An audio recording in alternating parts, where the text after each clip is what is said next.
Hi guys, welcome to A Square Academy. Now I'm going to start with next numerical based on hollow cylindrical column for the chapter direct and bending stresses. I hope you have gone through all the previous videos based on this chapter. If you have not seen them, please click on the playlist for direct and bending stresses as provided in the description below and watch them so that you can understand this video and the chapter completely. Let's start.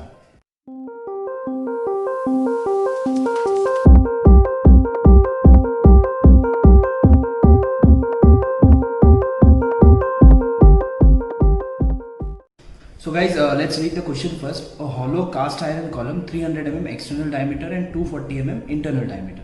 अब यहाँ पर हमको क्या दिया है? It is a hollow cast iron column which is 300 mm external diameter and 240 mm internal diameter. इसका मतलब ये circular column है. So let's draw the diagram first.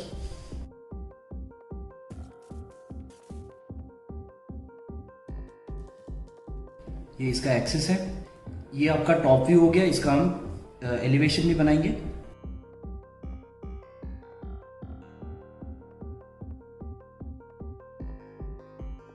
So guys, हमको यहाँ पर जैसे दिया हुआ है 300 mm external diameter 240 mm internal diameter. Let's represent it on diagram.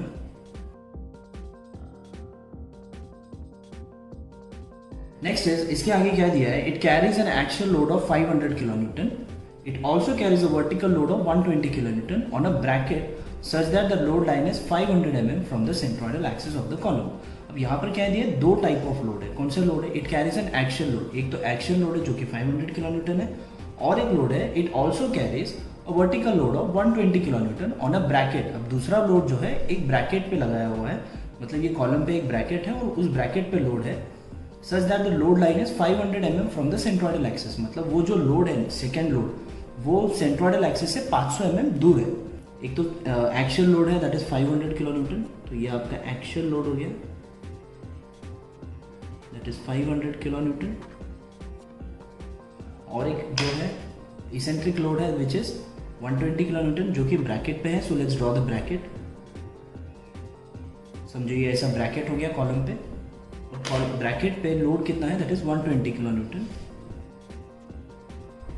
और ये जो लोड है वो कितने डिस्टेंस पे है? That is 500 mm from the centroidal axis. Okay, तो इतना हमको अभी दिया हुआ है. जो भी हमको दिया है हमने वो डायग्राम में बना लिया. और क्या दिया है? From the centroidal axis of the column find the maximum and minimum stress and stress distribution diagram. अभी इसके आगे हमको क्या करना है? इसका फाइंड करना है maximum and minimum stresses, stress और स्ट्रेस डिस्ट्रीब्यूशन डायग्राम बनाना है. So let's write the data first.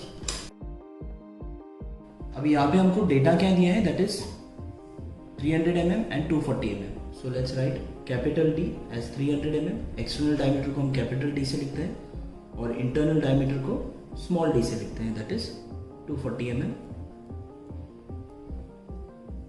Next और क्या दिया है डेटा में? एक्चुअल लोड जो है 500 kilonewton.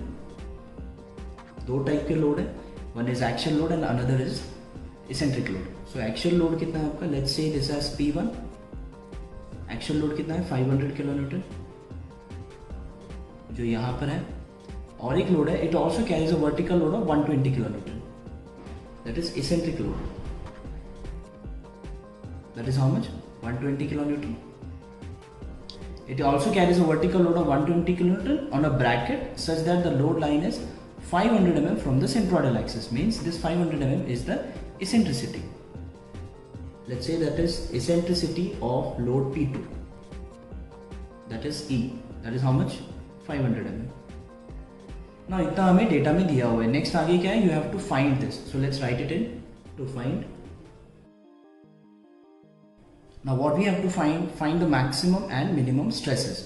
Maximum and minimum stresses हम कैसे लिखते हैं? सिग्मा मैक्स एंड सिग्मा मिन.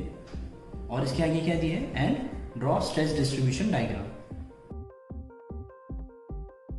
This is what you have to find. इसके आगे हम सॉल्यूशन लिख सकते हैं. So let's write the solution. अब बिफोर सॉल्विंग द सॉल्यूशन, जैसा हम कोई भी सेक्शन अगर कॉलम का अगर इस direct stress and bending stress में करते हैं तो पहले जो भी सेक्शन है उसका पहले क्रॉस सेक्शनल एरिया निकाल के पहले ही निकाल के रख सकते हैं. So let's find the cross sectional area of this section. Area of section circular hollow section का कैसे निकालते हैं हम लोग? That is π/4 into D square minus small D square. Put values in this. Capital D आपका 300 and small D आपका 240. Now once you solve this, you will get 25446.9 mm square. Mm square क्यों? Because it is the area. So guys, area of section निकालने के बाद आपको क्या करना है? You have to find the direct stress. So let's find the direct stress. So guys, direct stress हम कैसे लिखते हैं? That is load upon area, that is P upon A. But यहाँ पर इसमें हमारे पास दो लोड है, that is P1 and P2, दो टाइप ऑफ लोड है. तो इसके अंदर डायरेक्ट स्ट्रेस जब आप कैलकुलेट करोगे तो ये वाला लोड और ये वाला लोड दोनों लेना पड़ेगा आपको. That is P is what P1 plus P2 upon area. Now your P1 is 500 and P2 is 120 upon area is this much. इन दोनों को ऐड करने के बाद आपको मिलेगा 620 अपॉन 25446.9. बट ये जो है आपका किलो न्यूटन में है, बिकॉज ये 500 और ये 120 जो है किलो न्यूटन में था. हम लोड कैलकुलेट करने के टाइम इसको हम न्यूटन में रखते हैं. So let's multiply this by 10⁻³ because we have to convert this into newton. अभी यहाँ पर ये न्यूटन में है और ये जो है डिनोमिनेटर जो है mm स्क्वायर में है, right. So once you calculate this you will get 24.36 Newton per mm square. Now this is what your direct stress is. इसके बाद हमको क्या फाइंड करना है? Bending stress. So let's find. Bending stress हम कैसे देते हैं? जैसे हमने लास्ट न्यूमेरिकल में पढ़ा है, that is m/z, where m is your moment and z is your section modulus. So let's find m first. Moment m equals what? That is force into perpendicular distance. अब यहाँ पर इसमें आपका load कौन सा है? मूवमेंट जो है 500 किलो न्यूटन की वजह से आपका मूवमेंट जनरेट नहीं होगा. It will be only due to the eccentric load. Eccentric load की वजह से ही आपका मूवमेंट डेवलप होगा. That is this force and its perpendicular distance is this. तो ये फोर्स इनटू ये perpendicular distance. So that is this is what your P2. This is P2 and this is what your P1. सो P2 आपका कितना है? 120 and perpendicular distance कितना है? 500. सो that is movement is P2 into E. That is P2 is 120 into 10⁻³ Newton into eccentricity. Eccentricity is 500 mm. So इसको जब आप solve करोगे तो आपको मिलेगा 60 into 10⁻⁶ unit is Newton mm. Why Newton mm? Because load जो है न्यूटन में है और E जो है mm में है. सो इसका यूनिट जो है न्यूटन mm में बनेगा, right.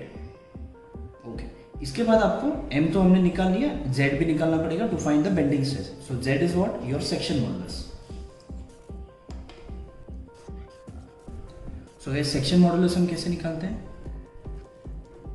Section modulus z that is given by moment of inertia by y max, that is I by y max. ये सब हमने लास्ट न्यूमेरिकल्स में पढ़ा है, right. So I is what your moment of inertia. Now moment of inertia for a circular section is pi/64 into d⁴ minus small d⁴. This is what your formula for moment of inertia of a hollow section, hollow circular section. Now y max इसमें क्या होगा? कोई भी axis cut करो तो maximum distance आपका जो बचा हुआ है वो कितना मिलता है? That is diameter by 2, that is d capital D by 2. This distance यहाँ पे कट करो तो ये डिस्टेंस मिलता है, यहाँ पे कट करो तो ये डिस्टेंस मिलता है. सो दैट इज d/2. इसको जब आप सॉल्व करोगे तो ये डिनोमिनेटर और ये डिनोमिनेटर कट होके 32 आ जाएगा. So your final answer will be pi/32 d⁴ minus small d⁴ upon capital D. अब यहाँ पर जो है हर टाइम आपको ऐसे डिराइव करने की जरूरत नहीं है. You can also learn this formula for a section modulus for a hollow circular section is pi/32 capital d⁴ minus small d⁴ by capital D. ये आप लर्न करके डायरेक्ट भी लिख सकते हो. आपको कोई मार्क्स कट नहीं होगा अगर आप बीच में ये स्टेप निकाल देते हो तो. Now let's put the values for this. pi/32 your capital D is 300 mm and your small d is 240 mm as it is over here.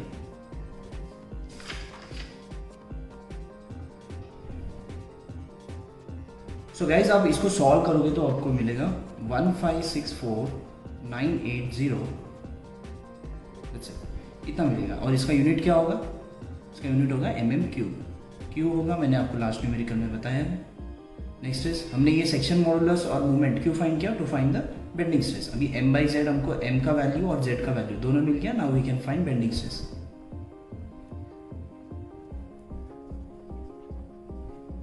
m का वैल्यू कितना है 16 × 10⁶, और z का वैल्यू कितना है section modulus that is 1564980।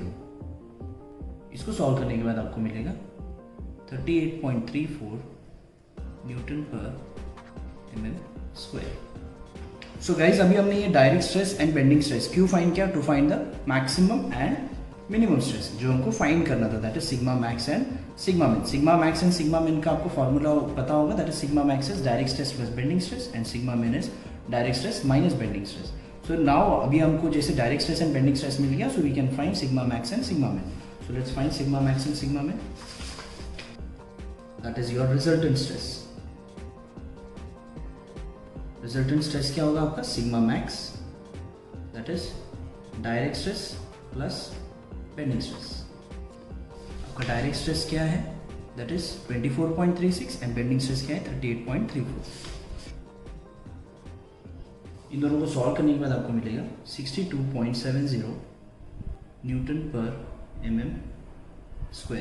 Now यहाँ पर ये जो है पॉजिटिव है, so this will be compressive, right. अगर ये नेगेटिव आएगा तो tensile. Next is sigma min. Sigma मिन क्या होगा आपका, direct stress minus bending stress. Your direct stress is same 24.36 minus 38.34। इन दोनों को जब आप सब्सट्रैक्ट करोगे तो आपको मिलेगा -13.98 न्यूटन पर mm²। तो यहाँ पर आपको क्या क्या मिला है, दिस इज इन नेगेटिव। इसका मतलब क्या है, ये जो स्ट्रेस है इट इज टेंसाइल। जब आपको नेगेटिव मिलेगा तो the stress will be tensile. So guys जैसे हमको क्वेश्चन में दिया था, we have to find sigma max and sigma min, that has been completed over here.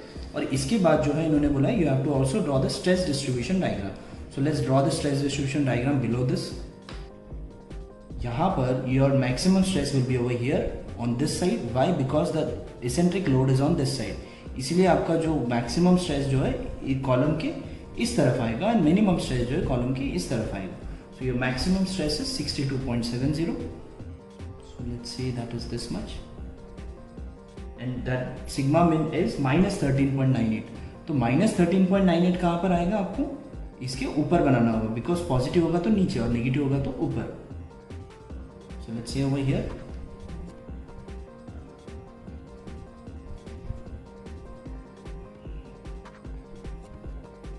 So guys, this is what your stress distribution diagram is. यहाँ पर हमें जो sigma मिन यहाँ पर मिला था -13.98 एंड सिग्मा मैक्स जो 62.70 मिला था वो हमने यहाँ पर लिख दिया। Sigma min is over here and sigma max is over here. Why sigma max is over here, I have already explain you, because eccentric load यहाँ पर है, इसीलिए सिग्मा मैक्स इस तरफ आएगा। So guys, let me give you a quick revision on whatever we have solved over here.